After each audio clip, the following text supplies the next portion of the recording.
दोस्तों बॉलीवुड में एक ऐसी एक्ट्रेस आई थी जिनका फिल्मी करियर लगभग 2.5 साल का ही रहा। इसके बाद उनका निधन हो गया, वो भी अननेचुरल तरीके से। इसके बाद से फैंस अब तक उनका जाना स्वीकार नहीं कर पा रहे हैं। उन्होंने अपने चुलबुले अंदाज से लोगों के दिलों पर गहरी छाप छोड़ी।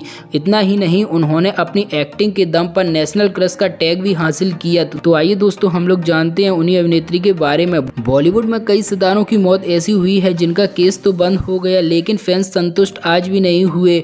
उन सितारों में एक दिव्या भारती भी हैं जिनका फिल्मी करियर काफ़ी कम था, लेकिन कम समय में लोगों के दिलों में उन्होंने गहरी छाप छोड़ी। दिव्या भारती ना सिर्फ दिखने में खूबसूरत थी, बल्कि बतौर एक्ट्रेस भी वह कमाल की एक्टिंग किया करती थी। दिव्या भारती की मौत बालकनी से गिरने के कारण हुई। आमतौर पर ये ही सब लोग जानते हैं, कानूनी दस्तावेजों में भी यही लिखा है, लेकिन फैंस को आज भी तसल्ली नहीं है। कोई इसे सुसाइड तो कोई इसे मर्डर कहता है, लेकिन कानूनी तौर पर इस केस को 1999 में क्लोज कर दिया गया था। 25 फरवरी 1974 को दिव्या भारती का जन्म एक साधारण परिवार में हुआ था। उनके पिता ओम प्रकाश भारती और मां मीता भारती हैं। दिव्या भारती बचपन से ही बेहद खूबसूरत थीं और लोग उनकी खूबसूरती की जमकर भी तारीफ किया करते थे। दिव्या भारती का शुरू से ही फिल्मों में जाने का सपना था, इसलिए वह पढ़ाई में भी एवरेज रही थी।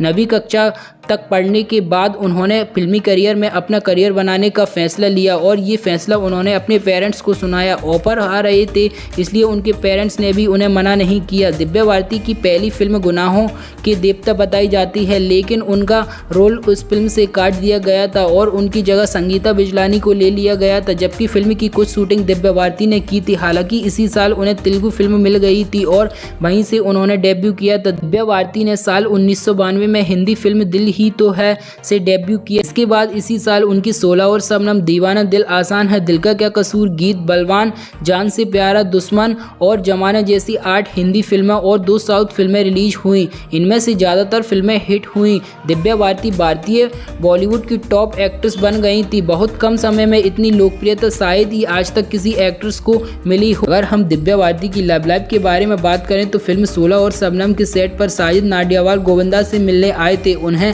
अपनी किसी फिल्म के बारे में उनसे बात करनी थी। बाद में गोविंदा ने उनकी मुलाकात दिव्या से करा दी। बाद में दोनों एक दूसरे को पसंद करने लगे, उनमें प्यार हुआ और गुपचुप तरीके से दोनों ने शादी रचा ली। उनका कहना था कि एक बार करियर सेटल हो जाए, इसके बाद ये खबर सबको बताएंगे। साजिद और दिव्या मुंबई के तुलसी अपार्टमेंट में रहते थे। रिपोर्ट्स के मुताबिक दिव्या भारती काफ़ी कम समय में काफ़ी कामयाब हो गई थी। वो अपनी लाइफ से काफ़ी खुश थी क्योंकि उनके पास फिल्मों का भंडार था। सुपरस्टार वो बन चुकी थी और जिनसे वह प्यार करती थी उनसे उन्होंने शादी रचा ली थी। 5 अप्रैल 1993 की वो काली रात थी जब नीता लुल्लाई अपने पति के साथ दिव्या भारती के घर गेस्ट के तौर पर आए थे। उन्होंने कुछ बातचीत की, उन्होंने लुक्का छुपी ड्रिंक भी की। मीडिया रिपोर्ट्स के मुताबिक नीता लुल्लाई ने अपने बयान में पुलिस को बताया था कि दिव्या बेहद खुश थी और अपनी बातें कहते कहते वह बालकनी के पास बैठ गई थी और वहां से अचानक उनका हाथ फिसल गया और वो गिर गई और उनकी मौत हो गई। पुलिस ने भी अलग अलग एंगल से इस केस की स्टडी की, लेकिन मौत की वजह कोई और निकलकर सामने नहीं आई।